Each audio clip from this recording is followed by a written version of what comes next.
Welcome to the Historical Interface Museum. Britain, 1750 to 1900. Expansion, trade, and industry. All evidence loaded and ready for investigation. So, what have we got this time, Curator? Select an option. All right. Protest selected. Question: what did people do about the problems they were facing? AT1C, cross-check motive. Remember, people have different attitudes, different ideas. Change vector. Player engaging. Active screen. And a text. On midnight Saturday, a number of armed men surprised two sentries outside Cartwright's mill and, having secured their arms and persons, made a violent attack, broke in window frames and fired a volley of shots into premises. A number of voices cried out, "Bang up! Murderer! Pulled out door!" For about 20 minutes the battle continued, during which 140 shots were fired from the mill. What's going on? Response, violence. The 11th of April, 1812, local handcroppers attack Rawfields Mill in Yorkshire. Handcroppers. They used large handheld shears to finish the surface of woven cloth, but their skills had been replaced by machines. So? So the men lost their jobs. And that's what made them angry? Reconstruction to visor. I mean, it's gotten worse and worse. I mean, now we just live off oats, really, don't we, and blue milk. That's the milk what's had the cream taken off for those what can afford butter and cheese. The likes of what we haven't seen for quite a while, I can tell you. I mean, well, you can see John, I mean, he's just gone down on himself, haven't you? Aye, and you feel, I don't know, you feel so angry. You've been kicked, you've been hurt, and you want to hurt somebody back. Are these their real words? No, but the TV scriptwriter has based all this on evidence from the time. Right. Cartwright said he's going to introduce these machines just on an experimental basis. In went the machines and out came the men. Remember this as well, it's not just individuals who are out of work. Small cropping shops like this, many of them are going to the wall because the small man can't compete with a factory. It's the cropping shops, incidentally, which do the best work, which are going to the wall. Because very often they're the people who take most pride in the work. Is that really what they thought? Before radio and television, when few working people could write, it's very difficult to know what they would have thought. Actor loop, self-engaged. Up to now, nigh on nothing's been written that shows the working classes in a fair and accurate light. And the press is all controlled by the ruling classes. And if they even bother to notice us, it is only to twist the facts, laugh at our hopes, magnify our faults. Historians and writers of a future age will only have garbled tales to guide them. Error, loop deactivate. Who was that? Don't mind him. That was William Lovett, who wasn't a Luddite. A Luddite? Luddites smashed machinery, attacked mills.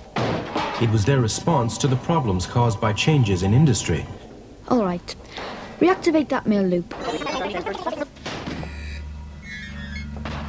The alarm bell in the mill was rung, and a large number of stones were thrown from the roof, which had an instant effect. Otherwise, a quantity of oil and acid would have been poured down. When firing had stopped, the guards heard the cries of two unfortunate men lying in their own blood and writhing under the torture of their terrible wounds. "For God's sake," cried one, "shoot me. Put me out of my misery." Did people use violence a lot? You'll love this. It's a riot. Rapid data. 1815. Bread riots in Bridport. Bloodshed at the Glasgow soup kitchens and at Merthyr Tydfil when wages were cut. 1830. Swing riots. Desperate farm labourers in Kent and all across southern England smashed threshing machines and set fire to hayricks. 1886. Unemployed. Trafalgar Square, London. 1887. All right, I get the point. They were desperate, they rioted. But there must have been other ways to make things better. Why didn't they just vote differently at the next election? Response, political change. All adults having the vote is taken for granted in Britain today, but in the early 19th century, attitudes were different. Just 4% of the adult male population could vote, and women couldn't vote at all. Parliament was controlled by the big landowners. That's not fair. Some people thought it was.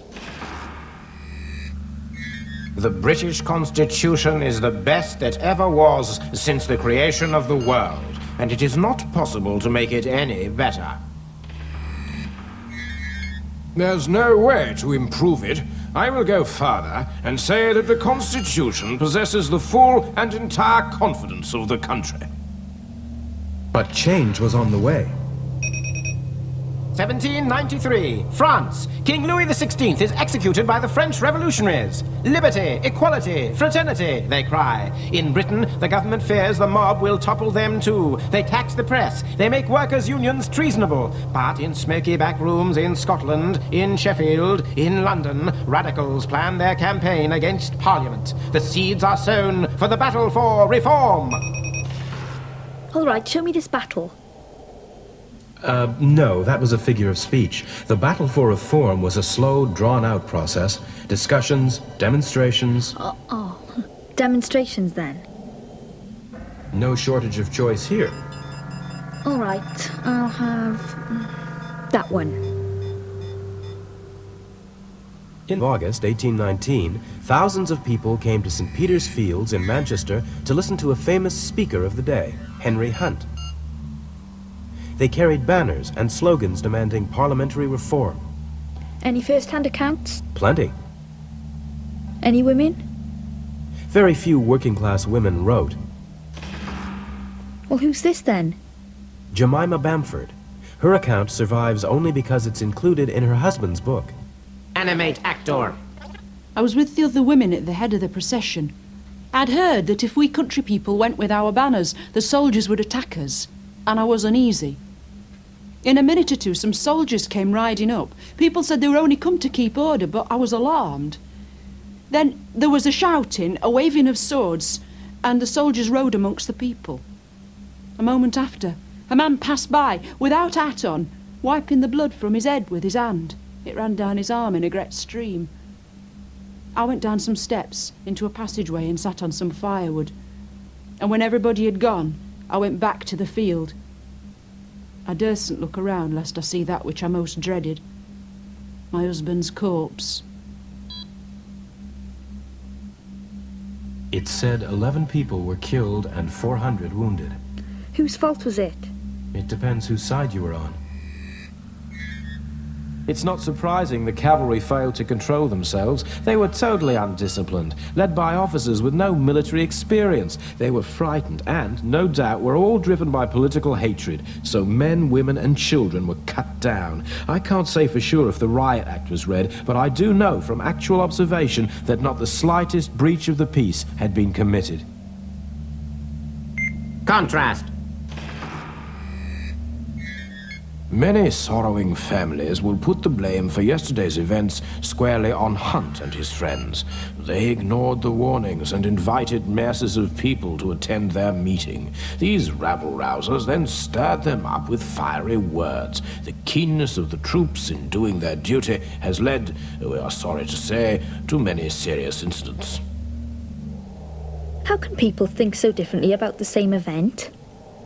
How any event is seen depends on a person's background, experience, political belief. Animate actor. We were in London's East End. There was a little girl... Hang on, why have I got him again? It's an example of someone affected by their experiences. There was a little girl on the stairs screaming for help, saying that her father was killing himself. We hurried up and found that the poor fellow was trying to take his own life by running a fork into his throat. He seemed to have been reduced to this miserable state by lack of food. Now, 'tis my belief that anyone who sees the rights of the working people trampled on by the idle and useless ruling classes and does nothing might as well be holding that fork and driving it into that starving man's throat themselves. So what did he do to change things? William Lovett was a founder member of the Chartists Why Chartist? because they wrote a charter. The 6 points of the People's Charter. But if you want to investigate Chartism, you'll need to engage the 1832 Reform Act. All right. After huge popular demonstrations all over the country, Parliament was changed in 1832. The new industrial towns could elect their own MPs, and more people could vote. Including working people? Very few, I'm afraid. Then I'm not interested. Reload Chartism. Animate actor. Our association called a public meeting to petition Parliament. We wanted a vote every year for every man, and no matter where he lived, and a fair method of voting. And we wanted MPs to be ordinary people earning a wage, not just property owners. Now, these were the 6 points of the People's Charter. Copies of it were sent to every working man's association and all reform associations in the kingdom. And they at once saw in it a plan to give all classes their rightful share in government. And in under a year, over 1 million people had signed. Over 1 million people? The first charter, presented to Parliament in 1839, had 1,300,000 signatures. Text to Visor.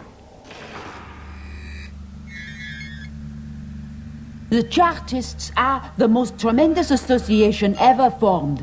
In every mill, every factory, every workshop, Chartist workers are to be found. And this holy bonding of the people who have faith in their future grows greater and stronger with each day. But what made people become Chartists? Working people still didn't have the vote. They believed the vote would let them pass laws to solve all their different problems. Like what? Everything from low wages to unemployment. There'd been a series of laws that were seen as unfair, like the game laws against poachers, and the poor laws that seemed to make poverty a crime. Did the Chartists win? No. Parliament rejected the petition.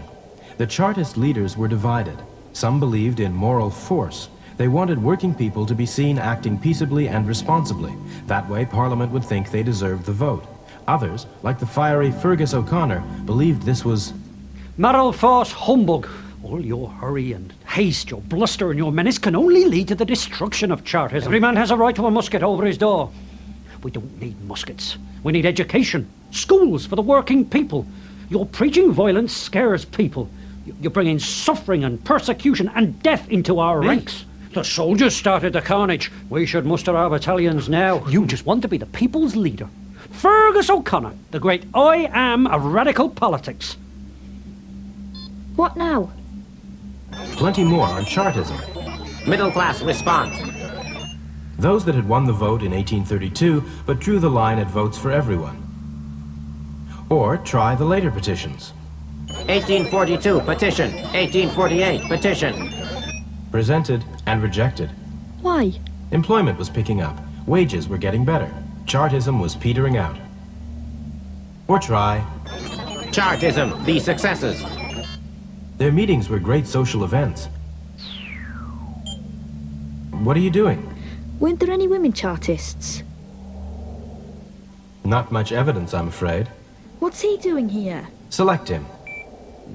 The first draft of the People's Charter suggested that women should get the vote, but as several members thought that demand might hold back votes for men, it was unfortunately left out.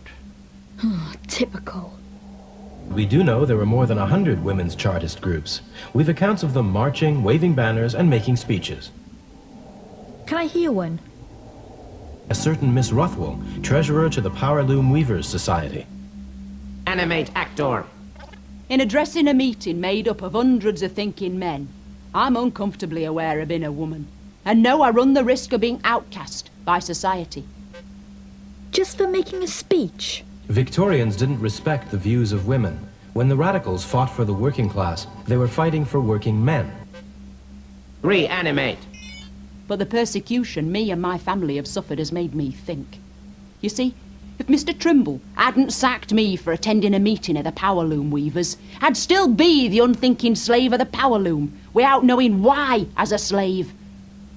While there's a drop of British blood in my veins, I'll strive to free my class. And we female workers in Bradford will be in the onward march to a fair day's wage for a fair day's work. Would she really be fired for just going to a meeting? It was a workers' meeting. So? Select unions. All right. Gallery reform. Response association. Friendly societies, trade unions. Just another way of coping with changes in industry. Forget parliamentary reform and distant dreams of democracy. Instead, act now. Help yourself. Club together, at home, at work. Unions were part of that process. What are these? Union banners. They were carried on marches, each union competing to have a banner more elaborate, more stunning than their trade rivals. Visuals to Visor. Coal trimmers, 1888. Change. Stevedores, 1889. Handshakes appear again and again. Change. Ipswich Dockers, 1896. Change. Sheet glass flatteners, 1890s. The women represent justice, industry, and truth. And on the right, a widow with her children. What are they doing here? Change. Boiler scalers, 1890s. Unions had funds to help families out if things got difficult. Pensions, accident insurance, sickness benefits. Change. Vehicle workers, 1891.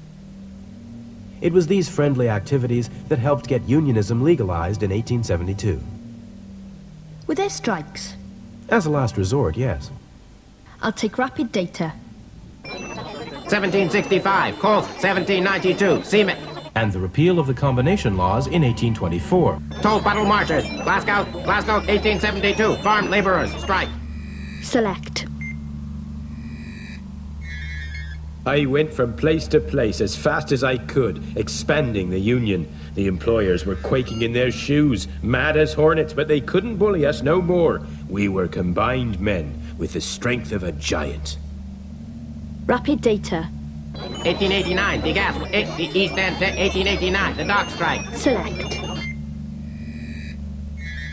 Every industry is paralyzed. Tens of thousands of tons of food is rotting in the ships lying in the Thames. It proves labourers have the future of the world in their hands. Up to now, only one thing's been certain for the docker, that things are miserable and that there's no hope. But the Dockers' Union gives him faith in himself, and suddenly anything is possible for all those slaving in mines, workshops, factories. Was anything possible like he said? Data to Visor. The 1890s draw to a close. The employers face the new century with renewed strength. Strikes are broken, and though the unions grow in size, many of the greatest have collapsed. The gas workers, the dockers, the farm labourers, and the engineers all have their hopes shattered. The working man secures the vote at last, but for women it's not to be. Not for another 30 years will they achieve equal terms. How far had working people come? And despite all their efforts and sacrifices, how far had they still to go? Your investigation time is over. But... All systems disengaging.